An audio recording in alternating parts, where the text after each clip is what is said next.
الحمد لله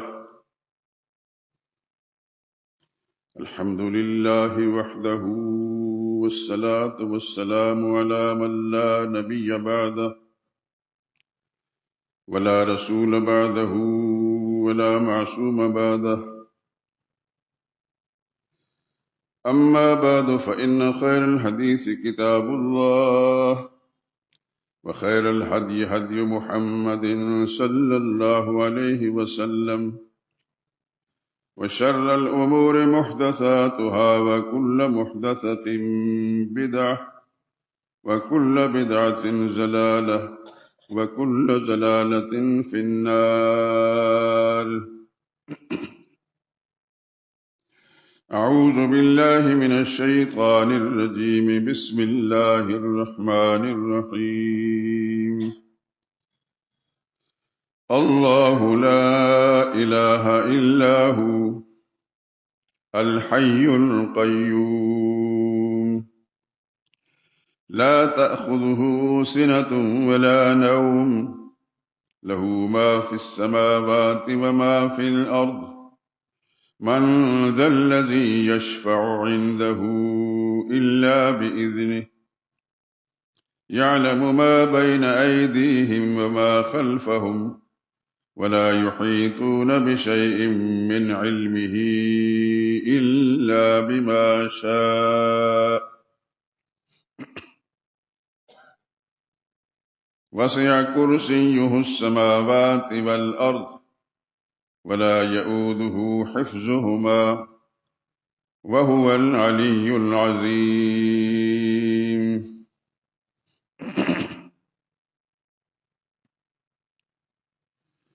اللہ ہی الہ ہے اور کوئی الہ نہیں، یعنی وہ معبود برحق ہے کہ اس کے سوا کوئی عبادت اور پکار کے لائق نہیں۔ وہ زندہ ہے، ہمیشہ رہنے والا، سارے جہان کو سنبھالنے والا، اسے نہ اونگ آتی ہے نہ نیند۔ جو کچھ آسمانوں میں اور جو کچھ زمین میں ہے سب اسی کا ہے۔ کون ہے کہ اس کی اجازت کے بغیر اس سے کسی کی سفارش کر سکے؟ جو کچھ لوگوں کے روبرو ہو رہا ہے اور جو کچھ ان کے پیچھے ہو چکا ہے اسے سب معلوم ہے، اور وہ اس کی معلومات میں سے کسی چیز کا احاطہ نہیں کر سکتے۔ ہاں، جس قدر وہ چاہتا ہے اسی قدر معلوم کرا دیتا ہے۔ اس کی بادشاہت اور اس کا علم آسمان و زمین سب پر حاوی ہے، اور اسے ان کی حفاظت کچھ بھی دشوار نہیں۔ وہ بڑا عالی شان اور عظیم الشان ہے۔ سبحان ربک رب العزت عما یصفون، وسلام علی المرسلین، والحمد للہ رب العالمین۔ درود پاک پڑھ لیں۔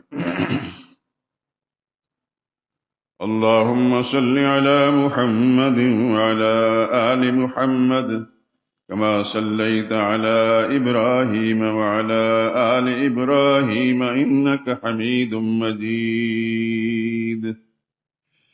اللهم بارك على محمد وعلى آل محمد كما باركت على إبراهيم وعلى آل إبراهيم إنك حميد مجيد۔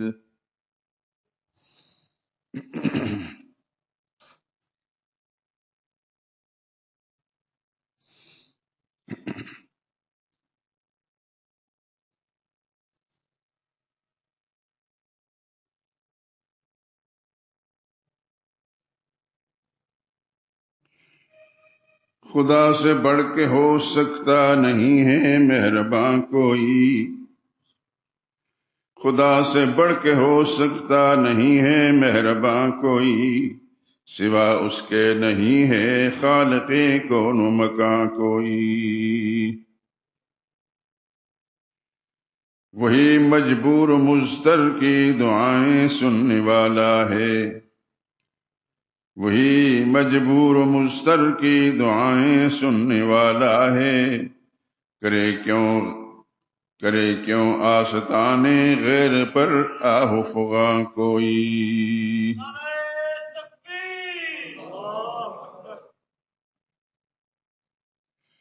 دعاؤں میں پکارو اس خدا بند جہاں ہی کو. دعاؤں میں پکارو اس خدا بند جہاں ہی کو. نہیں جس کے سوا حاجت روائے دو جہاں کوئی. وہی ہے حامی و ناصر. وہی ہے حامی و ناصر. وہی ہے حاضر و ناظر. وہی ہے حامی و ناصر. وہی ہے حاضر و ناظر. بجز ذات خدا ہرگز نہیں ہے غیب داں کوئی.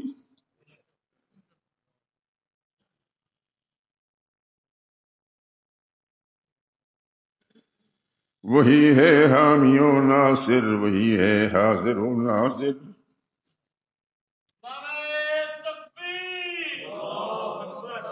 بجز ذات خدا ہرگز نہیں ہے غیب داں کوئی.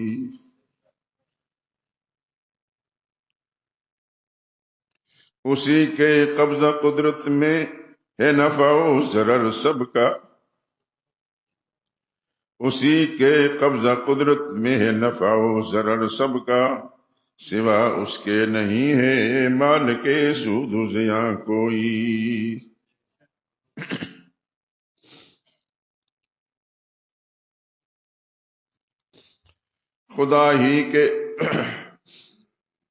خدا کے نام ہی سے مشکلیں آسان ہوتی ہیں.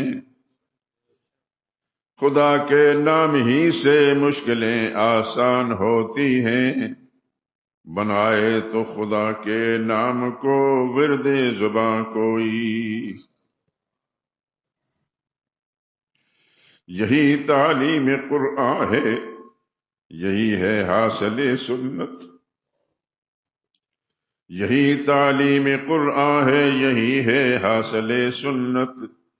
نہیں معبود برحق جز خدا بندے جہاں کوئی.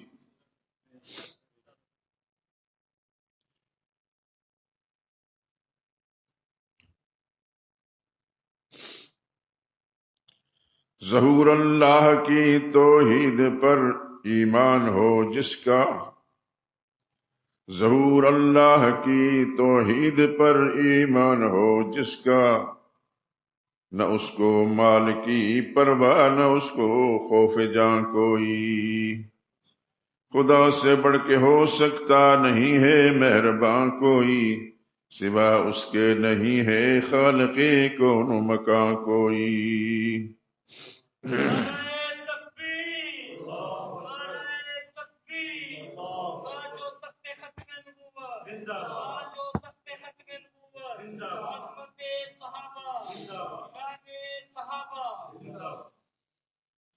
جزاکم اللہ خیر.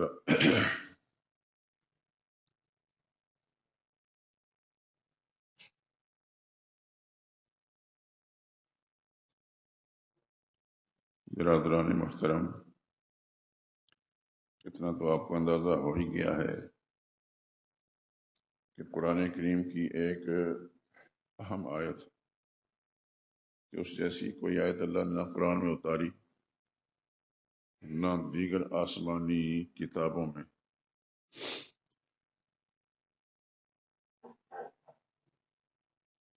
یہ جو کچھ میں عرض کر رہا ہوں یہ سرور کائنات صلی اللہ علیہ وسلم کے ارشادات ہیں.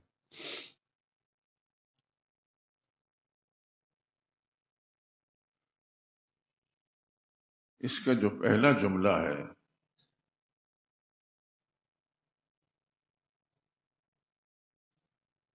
پچھلے جمعے میں نے اشارہ آپ کو کیا تھا، ممکن ہے یاد ہو. اب پھر میں تھوڑی سی توجہ مبذول کرانا چاہتا ہوں. الفاظ تو قرآن حکیم کے یہ اللہ لا الہ الا ہو، لیکن ہم چونکہ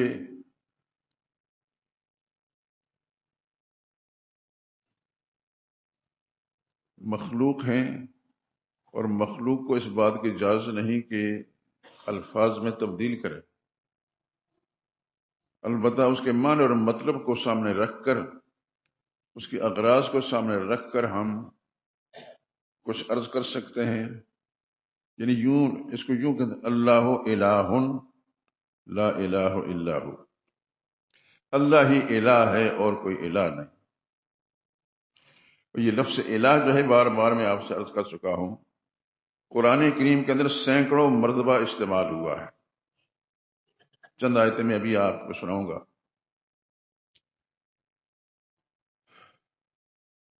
آپ جب بھی کسی غیر مسلم کو دائرہ اسلام میں لانا چاہتے ہیں تو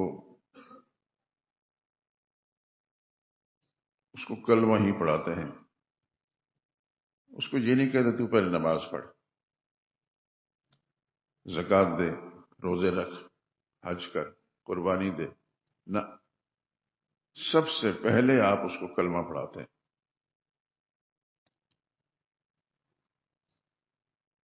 اور کلمے کے یہی بول ہوتے ہیں، لا الہ.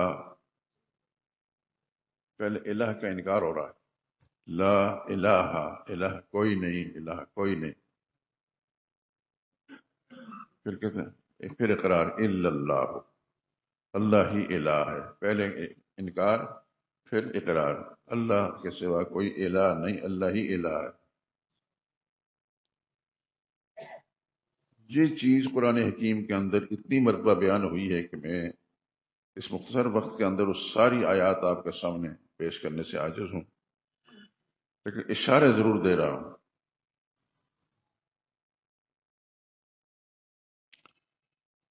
اور ایک چیز جس کی طرف پہلے متوجہ کرا چکا ہوں، اب بھی ذہن نشین فرما لے اور ہمیشہ ذہن میں رہنا چاہیے.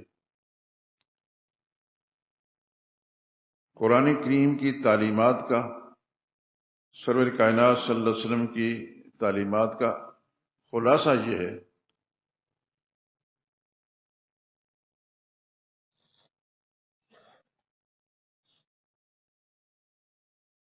سب کچھ کرنے والا اللہ ہے،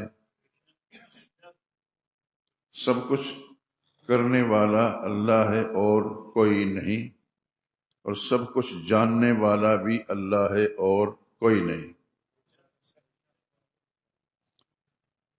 یہ جو بات میں نے عرض کی ہے، اس کی روشنی میں جب قرآن کریم کی تلاوت جب کریں گے تو لفظ الہ جہاں بھی آئے گا دائیں بائیں اس میں غور کریں آپ، تو پھر انشاءاللہ العزیز آپ کو میری یہ بات سمجھ میں آئے گی. اور نہ صرف سمجھ آئے گی بلکہ آپ کا ایمان تازہ ہوگا اور ایک جذبہ اللہ پاک پیدا کریں گے کہ میں اس بات کو اپنی دوسروں تک پہنچا دوں. مثال کے طور پر سورہ آل عمران ہے،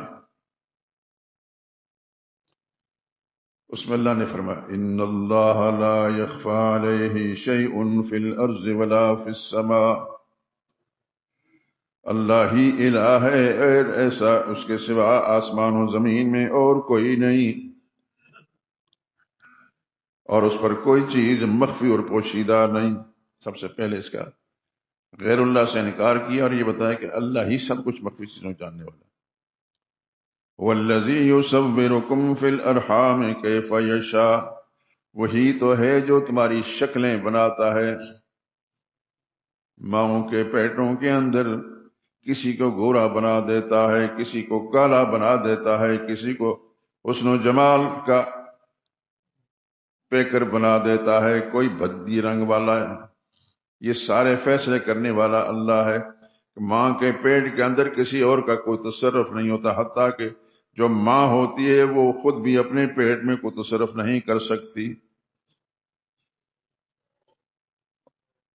اور دیکھیں قرآن کا انداز، کیف یشاء، اللہ جس طرح چاہتے ہیں کرتے ہیں. یہ کرنے کے بعد فرمایا، لا الہ الا ہو، اللہ کے سوا کوئی اور الہ نہیں، یہ کرنے والی ذات الہ ہے.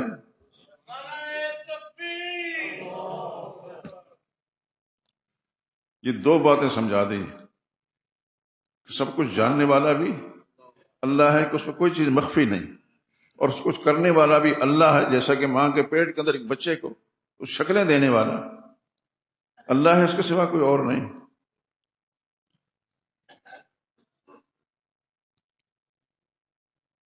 ایک مقام پر سورہ آل عمران میں غالباً اس کی آیت نمبر 18 ہے، بڑا اسلوب دیکھیں جی. شاہد اللہ، غور کریں اس پر. شاہد اللہ، اللہ گواہی دیتے ہیں کس بات کی؟ انہ لا الہ الا ہو، اس بات کی گواہی دیتے ہیں کہ اس کے سوا کوئی اور الہ نہیں. یہ اللہ خود اعلان کر رہے ہیں. والملائکۃ، اور فرشتے بھی گواہی دیتے ہیں کہ اللہ کے سوا کوئی اور الہ نہیں. وَأُولُو الْعِلْمِ قَائِمًا بِالْقِسْطِ، انصاف پر قائم اہل علم بھی یہ گواہی دیتے ہیں کہ اللہ کے سوا کوئی اور الہ نہیں. لا الہ الا هو العزیز الحکیم. پہلے لا الہ کا لفظ سن لیں، پہلے اس کے بارے میں فرمایا اللہ کی گواہی بھی ہے، فرشتوں کی گواہی بھی ہے، اہل علم کی گواہی بھی ہے، اللہ کے سوا کوئی اور الہ نہیں. میں نے اس لیے عرض کیا آپ کو کہ قرآن کریم کی جب آپ غور کریں گے، اللہ تعالیٰ آپ کو بار بار قرآن کریم کے تلاوت کرنے کی اور اس کے معنی اور مطالب کو سمجھنے کی توفیق عطا فرمائے. غور فرمائیں گے تو نہ صرف یہ کہ خود سمجھ میں آئے گی، بلکہ ایسا جذبہ خدا پیدا کریں گے کہ دوسروں تک منتقل کریں گے انشاءاللہ. اور میں اللہ سے دعا کرتا ہوں کہ اللہ تعالیٰ آپ کو ایسا ہی جذبہ عطا فرمائے، نہ صرف یہ کہ آپ کی اپنی سوچ درست ہو، دوسروں کی سوچ کو درست کرنے والے بن جائیں.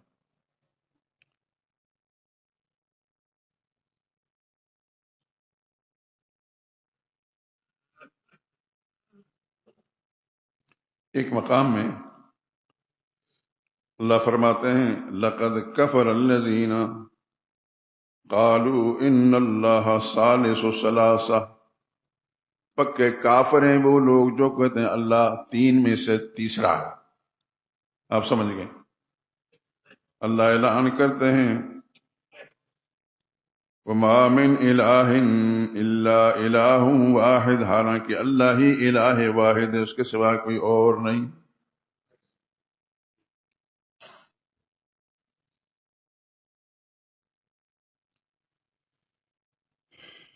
ایک مقام ہے قرآن کریم میں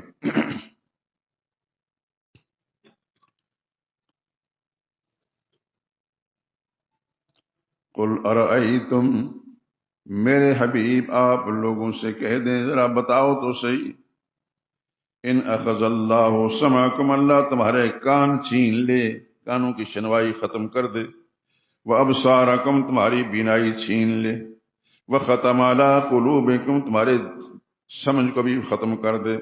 من الہ غیر اللہ یاتیکم بھی، پھر اللہ کے سوا کوئی اور الہ کون ہے جو ان ساری چیزوں کو واپس لا کر دے؟ یہ جس ذات نے دی اس کو الہ کہتے ہیں. قرآن یہ سمجھانا چاہتا ہے جو کچھ تمہارے پاس نعمتیں ہیں، جو کچھ بھی ہے، دینے والی ذات وہ الہ ہے. اب چند آیتیں جو انبیاء کرام علیہ الصلوۃ والسلام کی قرآن کریم میں بیان کی. مثلا لقد ارسلنا نوحا الى قومه، یقینا اللہ نے نوح علیہ السلام کو اس کی قوم کے پاس بھیجا. فقال یا قوم اعبدوا اللہ ما لکم من الہ غیرہ، تو اپنے قوم کو فرمان لگے لوگو اللہ کی بندگی کو، اللہ کے سوا تمہارا الہ کوئی نہیں. وَإِلَىٰ عَادٍ أَخَاهُمْ هُودًا، ہود علیہ السلام کو قوم عاد کی طرف ان کے بھائی ہود علیہ السلام کو بھیجا. انہوں نے کیا کہا؟ قال یا قوم اعبدوا اللہ، انہوں نے فرمایا اے میری قوم اللہ کی بندگی کرو، ما لکم من الہ غیرہ، اللہ کے سوا تمہارا کوئی اور کارساز الہ نہیں. ہر پیغمبر کا جو تذکرہ کیا اس نے الہ کا بیان. وَإِلَىٰ ثَمُودَ أَخَاهُمْ صَالِحًا، سمود کی طرف ان کے بھائی حضرت صالح علیہ السلام کو بھیجا. قال یا قوم اعبدوا اللہ، انہوں نے بھی وہی بات فرمائی جو دوسرے انبیاء نے، اے میری قوم اللہ کی بندگی کرو، ما لکم من الہ غیر، تمہارے لیے اللہ کے سوا کوئی اور الہ نہیں. میں نے کئی دفعہ آپ حضرات کی توجہ مبذول کرائی ہے. آپ اگر قرآن کریم سے نوح علیہ السلام کی قوم کی نمازوں کا کہ کیسی نمازیں پڑھتے تھے، یا زکوٰۃ کیسے دیتے تھے، اور دیگر کام کیسے کرتے تھے، تلاش کریں تو قرآن کریم نہیں بتائے گا. اسی طریقے سے صالح علیہ السلام کی، ہود علیہ السلام، کسی پیغمبر کی عبادات کا ذکر قرآن کریم نے ذکر نہیں کیا۔ یقیناً عبادت کرتے ہوں گے، ایسا ممکن نہیں ہے۔ میں اور آپ عبادت کرتے ہیں اللہ کی توفیق سے، وہ نہیں کرتے ہوں گے۔ قرآن کیوں نہیں بیان کرتا؟ قرآن جو کچھ بیان کرتا ہے وہ یہ ہے۔ اگر ہم قرآن کریم سے نوح علیہ السلام کی نمازوں کا تذکرہ معلوم کرنا چاہیں، نہیں ملے گا۔ زکوٰۃ کا نہیں ملے گا، صدقہ خیرات کا نہیں ملے گا، قربانی کا نہیں ملے گا۔ ملے گا تو یہی اللہ کی توحید کا مسئلہ ہے۔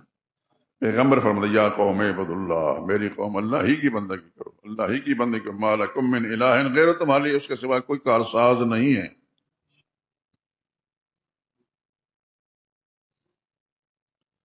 وَإِلَى مَدْيَنَ أَخَاهُمْ شُعَيْبًا، مدین والوں کی طرف ان کے بھائی حضرت شعیب علیہ السلام کو بھیجا۔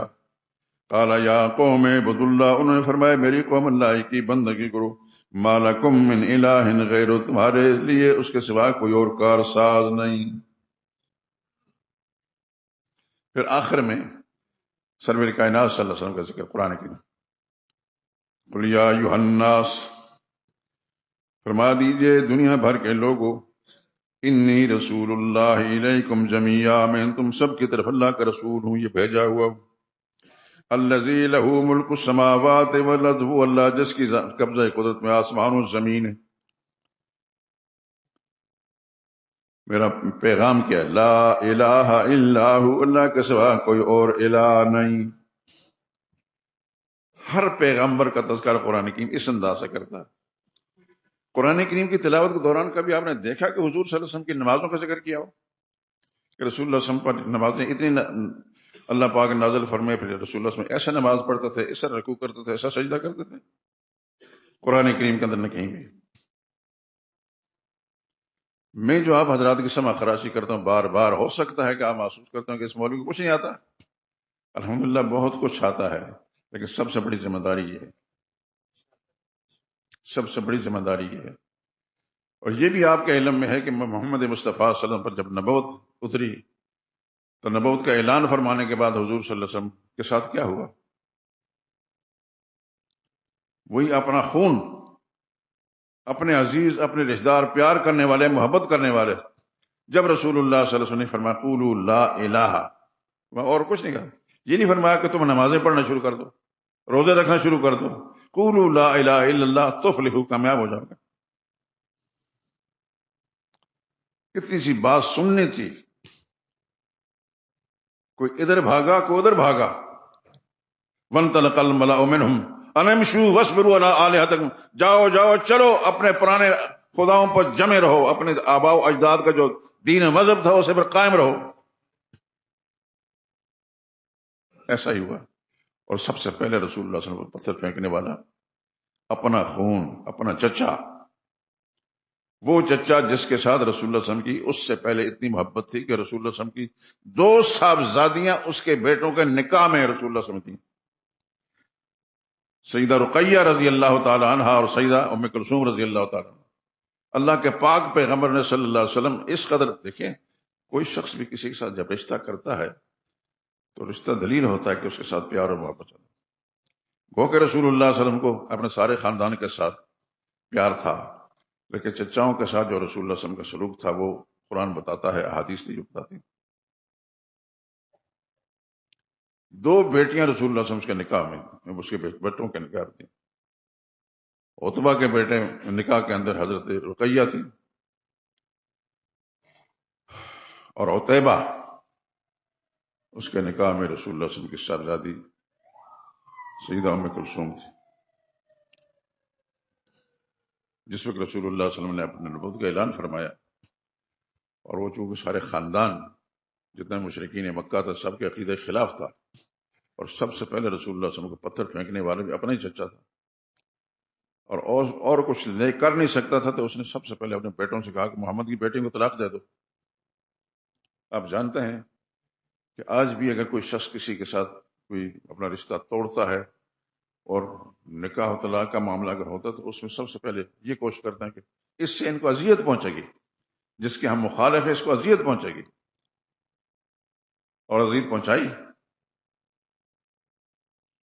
خدا کرنا کیسا ہوا، اللہ اکبر، اللہ اللہ تیری شان پر قربان جائیں، سرور عالم صلی اللہ علیہ وسلم کی یہ دونوں صاحبزادیاں یکے بعد دیگرے ایک ایسے شخص کے نکاح میں آئیں.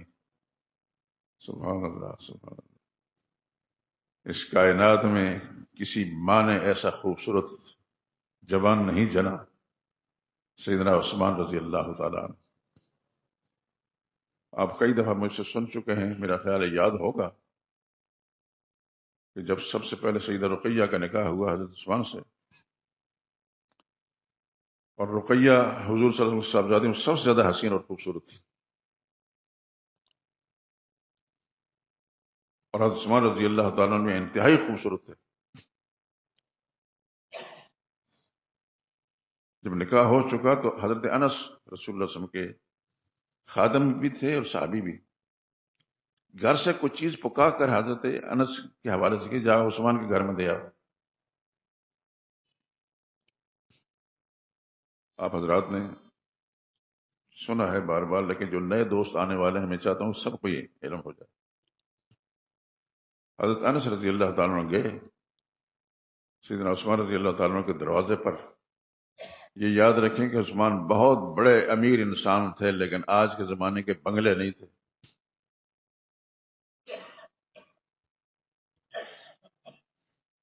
بنگلوں میں نہیں بیٹھتے تھے، دروازے کھلے تھے. دونوں میاں بیوی آپس میں گفتگو کر رہے ہیں، کیا کر رہے ہیں اللہ جانتا ہے. حضرت انس رضی اللہ تعالیٰ عنہ کھانے پینے کی چیز لے جا کر دروازے پر کھڑے ہو گئے.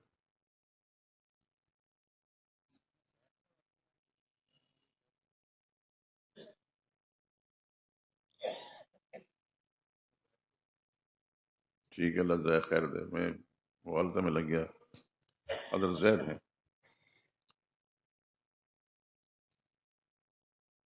وہ دروازے میں کھڑے ہو گئے اور دیکھتے رہے، آپس میں گفتگو کر رہے. ان کو اندازہ نہیں ہوا کہ دروازے پر کون ہے. بالآخر وہ جو چیز رسول اللہ صلی اللہ علیہ وسلم نے ان کے حوالے کی تھی ان دیکھ کر واپس آئے. تو نبی کریم صلی اللہ علیہ وسلم نے حضرت زید سے پوچھا، زید گئے تھے؟ عرض کیا یا رسول اللہ ہاں. آپ نے فرمایا کیا دیکھا؟ یہ چیز میں آپ کو سنانا چاہتا ہوں. تو حضرت زید نے فرمایا یا رسول اللہ زندگی میں اتنا خوبصورت جوڑا میں نے نہیں دیکھا. سبحان اللہ ماشاء اللہ جزاکم اللہ خیرہ. کتابوں کے اندر اب بھی سیدنا عثمان رضی اللہ تعالیٰ عنہ سیدہ رقیہ رضی اللہ تعالیٰ عنہ ان دونوں کے بارے میں یہ بات لکھی ہوئی ہے.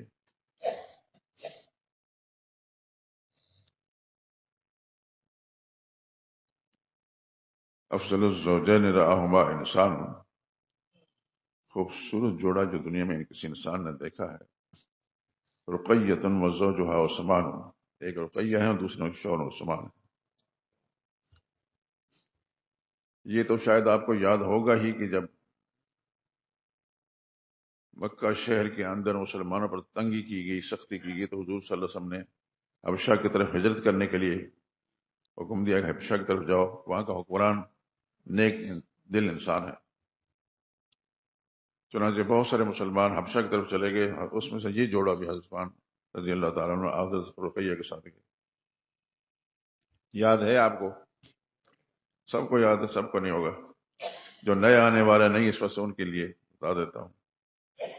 جب وہاں گئے مہاجر تھے، تو آپ مہاجروں کے بعد آپ جانتے ہیں کہ مہاجر کوئی بنگلے تو نہیں بنتے. جس طریقے سے بھی کوئی خیمہ لگا کر بیٹھے ہوں گے، بیٹھے تو سیدہ رقیہ رضی اللہ تعالیٰ عنہ چونکہ بہت ہی حسین تھی، تو حبشہ کے جو لوگ ہیں ان کے اندر وہ حسن و جمال نہ آج ہے نہ اس زمانے میں تھا. انہوں نے دیکھا کہ ایک مہاجرہ خاتون آئی ہے اور اتنی حسین ہے، تو وہ منڈلانے لگے. سیدہ رقیہ رضی اللہ تعالیٰ عنہ پیغمبر زادی تھی،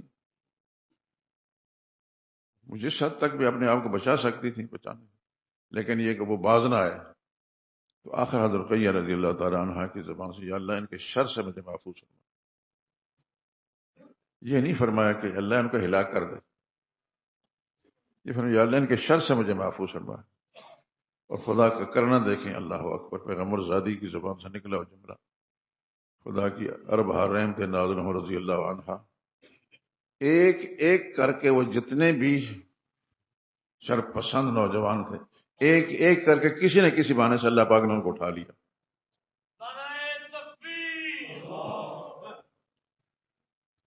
اور وہ جو رسول اللہ صلی اللہ علیہ وسلم کا دوسرا داماد تھا، ابو لہب کا بیٹا، نام ذہن میں رکھنا،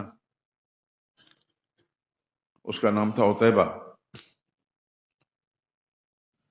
وہ اتنا گستاخ تھا کہ حضور صلی اللہ علیہ وسلم پر تھوکا بھی، رسول اللہ صلی اللہ علیہ وسلم کرتا مبارک بھی پھاڑ دیا،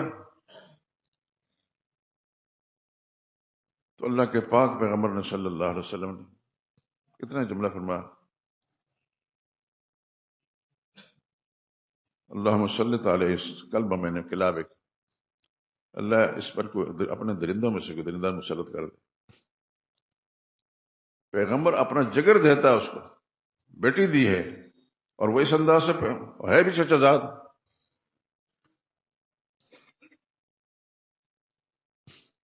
دیکھیں خدا کرنا کیسا ہے، اللہ تیری شان پر قربان جائیں۔ مکہ معظمہ سے ایک قافلہ جا رہا تھا، کاروباری جسے لوگ جایا کرتے تھے، اس قافلے کے اندر یہ چلے گئے، باہر سے تجارت کر کے آتے تھے۔ ان کا والد ابو لہب علیہ ما علیہ، اس کو اتنا اندازہ تھا کہ محمد کو میں مانتا تو نہیں ہوں صلی اللہ علیہ وسلم، لیکن محمد کی زبان سے نکلا ہوا جملہ جو ہے اگر بدعا کا ہے تو وہ ضرور خدا پوری کرتا ہے۔ اللہ اکبر۔ تو اس نے قافلے کے سب لوگوں سے کہا کہ دیکھیں میرا بیٹا تمہارے ساتھ جا رہا ہے، اس کا خیال رکھنا۔ اب قافلے والے جا رہے تھے، ایک جگہ میں جا کر رات پڑاؤ کیا۔ آج کے زمانے میں تو آبادیاں ہیں، ہر جگہ کے اندر مل جاتے ہیں، لیکن اس زمانے میں کھلے میدان تھے، کھلے میدانوں میں پڑاؤ کیا۔ اور ابو لہب کی بات یاد تھی قافلے والوں کو، انہوں نے قافلے کا جو سونے کا لیٹنے کا مقام بنایا، اس میں سب سے سینٹر کے اندر عتیبہ کو رکھا تو کوئی موذی جانور آ کے ان کو نقصان نہ پہنچا دے۔ اللہ تیری شان پر قربان۔ رات کے وقت ایک درندہ آیا اور یہ سب لوگ سوئے ہوئے تھے، وہ ایک ایک کو سونگتا کسی عام انسان کو نہیں، درمیان کے اندر جا کر عتیبہ لیٹا تھا، اس کو پکڑا، اس پر ایسا حملہ مارا، اس کے جسم میں ٹکڑے ٹکڑے کر دیے۔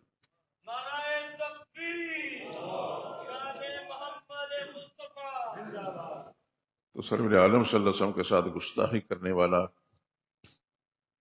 چاہے چچا زاد کیوں نہ ہو، کسے باشد لعل تعین، اللہ کی طرف سے اس پر انتقام آتا ہے۔ اور ایک بات میں اب دوستوں سے کہہ دوں، آپ حضرات سب کے سب ماشاءاللہ مسلمان ہیں، اللہ دین اسلام پر قائم رکھے، پختگی نصیب فرمائے، اور آپ کے ذریعے سے آپ کے گھروں کو، آپ کے خاندانوں کو، آپ کے ملنے جلنے والوں کو خدا سچا دین نصیب فرمائے۔ نبی کریم صلی اللہ علیہ وسلم کی ذات اقدس کے بارے میں عقیدہ بالکل ہر مسلمان کا صاف ہونا چاہیے۔ وہ پیغمبر تھے، خدا نہیں تھے، خدا کے پیغمبر تھے، لیکن صاف ستھرے انسان، ایسے دھرتی پر کسی نے نہیں دیکھا۔ تو کوئی بات بھی اپنی طبیعت کے خلاف بھی اگر ملتی ہے، مثال کے طور پر حضور صلی اللہ علیہ وسلم کو حکم آپ کا ملتا ہے جو آپ کے مزاج کے خلاف ہے، لباس پہننے کے معاملے میں، کھانا کھانے کے معاملے میں، کاروبار کرنے کے معاملے میں، آپ سمجھتے ہیں کہ یہ تو بات اچھی نہیں، یہ مولوی جو کہہ رہا ہے یہ اپنی طرف سے گھڑ کر کہہ رہا ہے، ایسا ہو سکتا ہے کہ آپ کے دل کے اندر کوئی ایسا تصور آ جائے اور یہ سمجھیں کہ یہ رسول اللہ صلی اللہ علیہ وسلم کا فرمان نہیں ہو سکتا، تب بھی اپنی زبان کو روکیں، جلد بازی میں کچھ نہ بولیں۔ این ممکن ہے کہ وہ بات درست ہو اور آپ اس بات کی تردید کریں اور اس کا بڑا منفی اثر پڑے۔ اللہ ہم سب کو اپنے حفاظت میں رکھے۔ نبی کریم صلی اللہ علیہ وسلم کی ذات اقدس بہت بلند ہے میرے دوستو، حضور صلی اللہ علیہ وسلم کی نسبتیں جتنی بھی ہیں، صحابہ اکرام بھی، سب دوستوں سے عرض کرتا ہوں، حضور کی نسبت جہاں جہاں بھی ہے اس نسبت کے ساتھ بھی پیار کریں. آپ جس دور کے اندر میں اور آپ جس دور کے اندر جی رہے ہیں یہ بڑا فتنوں کا زمانہ ہے، بہت فتنوں کا زمانہ ہے. یہ فتنے مختلف شکلوں کے اندر موجود ہیں، مذہبی گروپوں کے شکل کے اندر یہ فتنے موجود ہیں، اقتدار پر کے منصب پر بیٹھنے والے لوگوں کی شکل میں یہ فتنے موجود ہیں. اور ہو سکتا ہے کہ ایسے لوگوں میں وہ لوگ بھی ہوں جن کے ساتھ ہمارا خونی رشتہ ہے. اللہ سے دعا کریں. دیکھیے خونی رشتہ کسی کے ساتھ بھی ہو، جو حق ہے اللہ کا دین محمد مصطفیٰ صلی اللہ علیہ وسلم کی تعلیم بس وہی ہے. میرا باپ میرے لیے حجت نہیں، میرا بھائی میرے لیے حجت نہیں، میرے خاندان کا کوئی شخص حجت میں نہیں. حجت محمد مصطفیٰ صلی اللہ علیہ وسلم کی ذات ہے صلی اللہ علیہ وسلم. اور اس طرح حضور صلی اللہ علیہ وسلم کی تربیت یافتہ جن لوگوں کی حضور صلی اللہ علیہ وسلم دین میں تربیت کی ہے یعنی صحابہ اکرام، وہ میرے لیے حجت ہیں.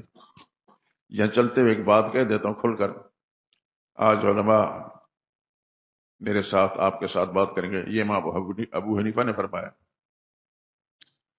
یہ امام مالک نے فرمایا ہے، احمد بن حنبل نے فرمایا، فلاں نے فرمایا، یہ امام بخاری نے فرمایا. یہ سارے کا سارے ان کے جوتے ہمارے سر کے تاج، لیکن محمد مصطفیٰ صحابہ اکرام سے بڑھ کر کچھ بھی نہیں ہے. نہ ابو حنیفہ ہیں، نہ امام مالک ہے، نہ شافعی، نہ احمد بن حنبل، نہ امام بخاری، نہ کسے باشد. ہمارے لیے حجت محمد مصطفیٰ صلی اللہ علیہ وسلم کی ذات ہے اور آپ کا تربیت یافتہ لوگ. یہ بات تھوڑی سی میں زور دے کر اس لیے کہہ رہا ہوں کہ قریب دنوں کے اندر ماضی کے اندر بھی ایسا ہوا اور اب بھی ہو رہا ہے. بڑے بڑے ازلی بدنصیب اور بدبخت صحابہ اکرام کے بارے میں کیا کیا بکواس کرتے ہیں. بہت سارے لوگ ایسے ہیں جن کو سرکاری سرپرستی حاصل ہے، بہت سارے لوگ ایسے ہیں جنہیں سرکاری سرپرستی حاصل ہے، لیکن یاد رکھیں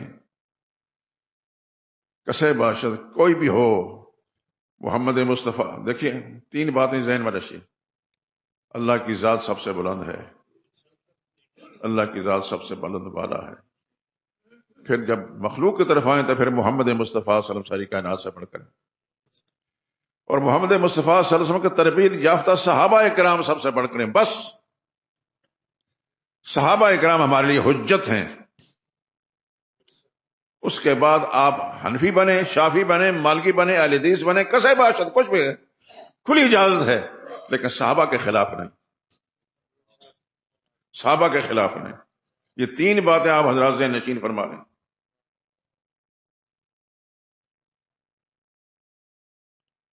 فتنوں کا زمانہ ہے، اس واسطے تھوڑا سا میں آپ حضرات توجہ مبذول کرا رہا. اللہ آپ کے دین ایمان کی بھی حفاظت فرمائے اور میری بھی.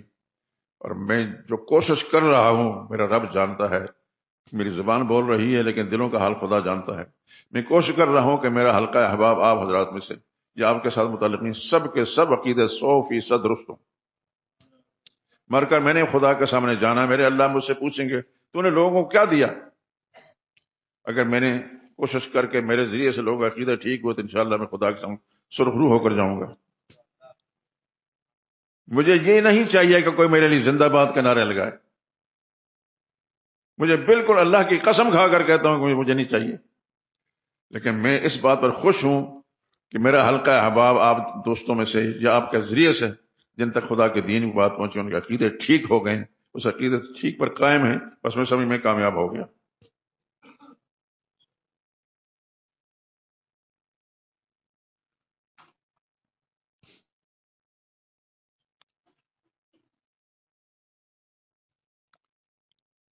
اور آپ پھر میں توجہ اس طرح مبذول کراتا ہوں، قرآن کریم کی وہ آیتیں بار بار میرے ذہن میں آ رہی ہیں. اللہ ہی الہ ہے اور کوئی الہ نہیں. الہ ہے وہی کامل، اللہ ہی الہ ہے وہی کارساز ہے، وہی حاجت روا ہے، وہی مشکل کشا ہے، وہی اولاد دینے والا ہے، وہی شفا دینے والا ہے، مشکلیں دور کرنے والا ہے، دشمنوں سے بچانے والا ہے. اللہ ہی الہ ہے. الہ اس کو کہتا ہے جس میں یہ ساری صفات پائی جاتی ہیں. میں نے توجہ آپ کی اس پر موجود کرائی کہ قرآن کریم بار بار ایک بات آ رہی، ما لکم من الہ غیرہ، ما لکم من الہ غیرہ، ما لکم من الہ غیرہ، تمہارے لیے اللہ کے سوا کوئی اور الہ نہیں، اور الہ نہیں، اور الہ نہیں۔ ہر پیغمبر کا تذکرہ قرآن کہتے ہیں ما لکم من الہ غیرہ، ہر نبی اپنی امت کو یہ بتایا ما لکم من الہ غیرہ، اللہ کی عبادت کرو، اللہ کے سوا کوئی اور الہ نہیں۔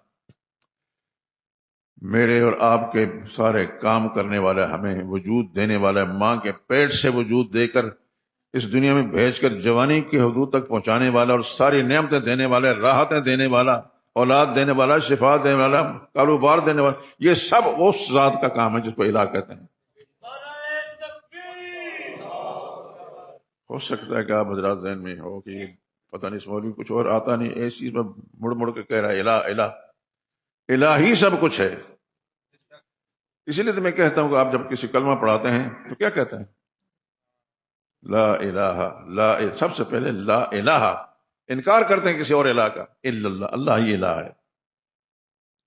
پھر دار اسلام میں داخل ہو جاتا ہے، پہلے ہندو تھا مسلمان ہو گیا، پہلے سکھ تھا مسلمان ہو گیا، پہلے یہودی تھا مسلمان، پہلے عیسائی تھا مسلمان ہو گیا۔ اس ایک جملے پر، اس کو کبھی بھول نہ جانا میرے دوست، جب بھی قرآن کریم کی تلاوت کریں، اللہ آپ کو توفیق دے، بار بار توفیق دے، اس جملے پر پڑھتے وقت کوشش تو یہ کریں کہ کوئی کسی اچھے عالم کا لکھا ہوا ترجمہ ہو، کسی معتبر عالم کا لکھا ہوا ترجمہ، اس کو اس مقام پر پہنچ کر ذرا تھوڑا سا غور کریں اس پر۔ انشاءاللہ العزیز میں اللہ کی رحمت سے امید کرتا ہوں کہ آپ حضرات روز بروز آپ کا دل دماغ روشن ہوتا جائے گا، اور پھر ایسا جذبہ خدا آپ کو دے گا کہ آپ دوسروں تک یہ بات پہنچائیں گے۔ اور میں اللہ سے دعا کرتا ہوں کہ اللہ تعالیٰ آپ کو ایسا ہی جذبہ عطا کرے۔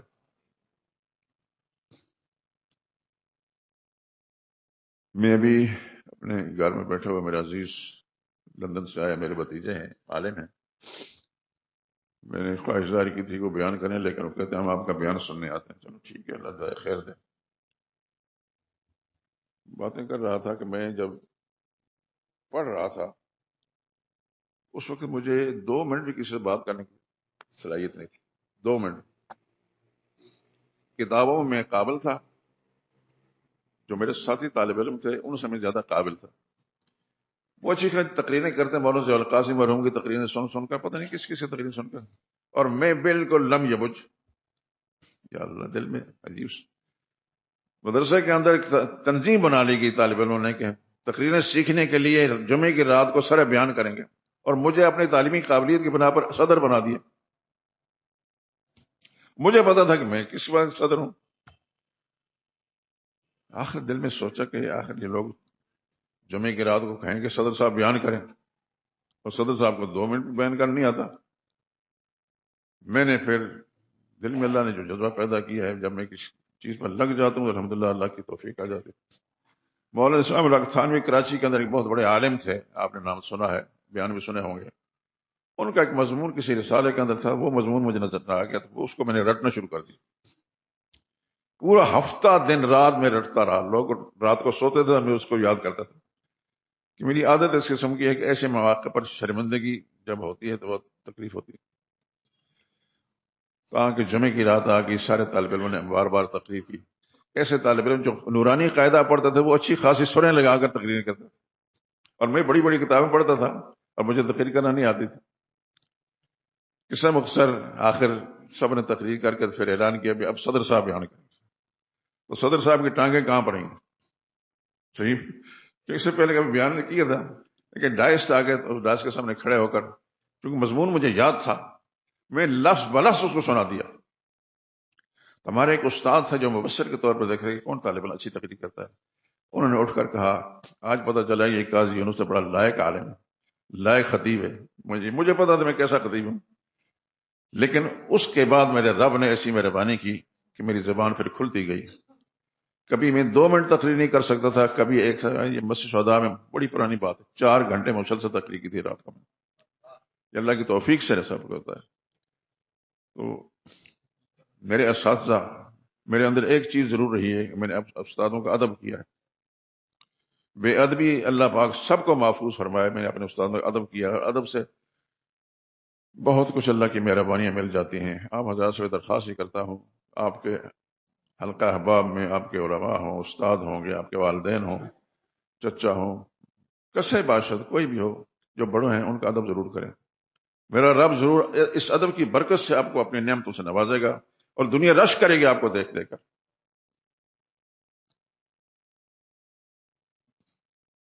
تو یہ چیزیں جو اس وقت آپ حضرات پر میں منتقل کر رہا ہوں، اور یہ سوچتے ہوں گے آپ کو اس مولوی میں کچھ آتا ہی نہیں سوائے آیت الکرسی کے، بس اسی کے ایک آیت پر اڑا ہوا ہے.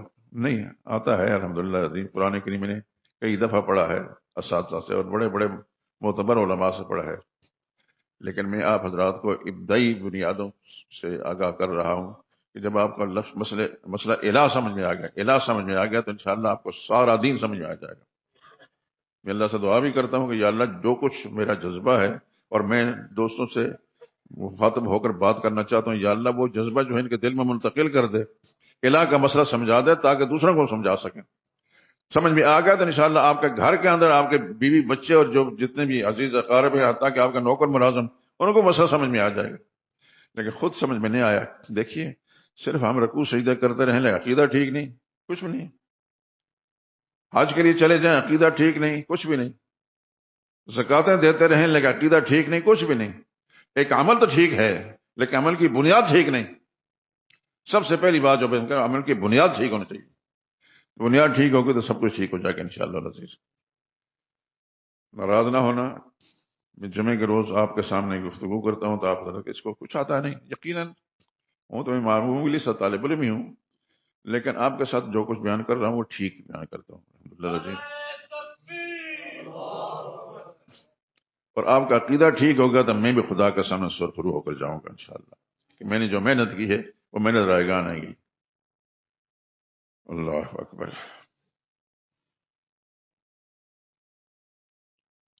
نبی کریم صلی اللہ علیہ وسلم کے صحابہ، آج بھی روس کے اندر صحابہ کی قبریں موجود ہیں.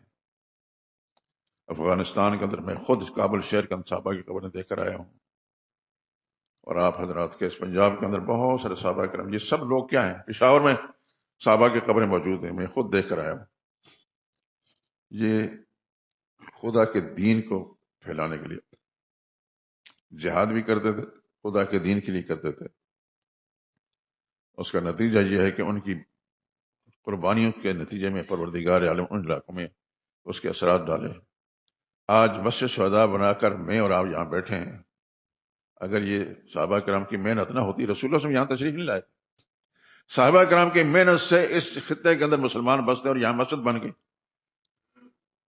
اور میں ایک طالب علم آپ کے سامنے گفتگو کر رہا ہوں، ورنہ یہ ساتھ اگر گرجا ہے تو یہاں بھی گرجا بن سکتا تھا، یہاں مندر بن سکتا تھا، کوئی اور چیز بن سکتی تھی. لیکن صحابہ کرام کی محنت کے نتیجے میں ہر جگہ سے آپ کو ہزاروں مسجد نظر آئیں گی، ہزاروں مسجد نظر آئیں گی. میں آپ کو سنا چکا ہوں کہ دلی کی جامع مسجد کے اندر میں جب گیا تو مغرب کی نماز کا ٹائم تھا، ہمیں جگہ نہیں ملی. میرے ساتھ 8-10 آدمی تھے، انتظار کرتے رہے، نماز پڑھ کے وہ نکلے تو میں نے جوتے پہننے والی جگہ میں کھڑے تھے. ایک مسلمان جو اندر سے نماز پڑھ نکلا، میں نے سے پوچھا یار وہ جلسہ تھا یا؟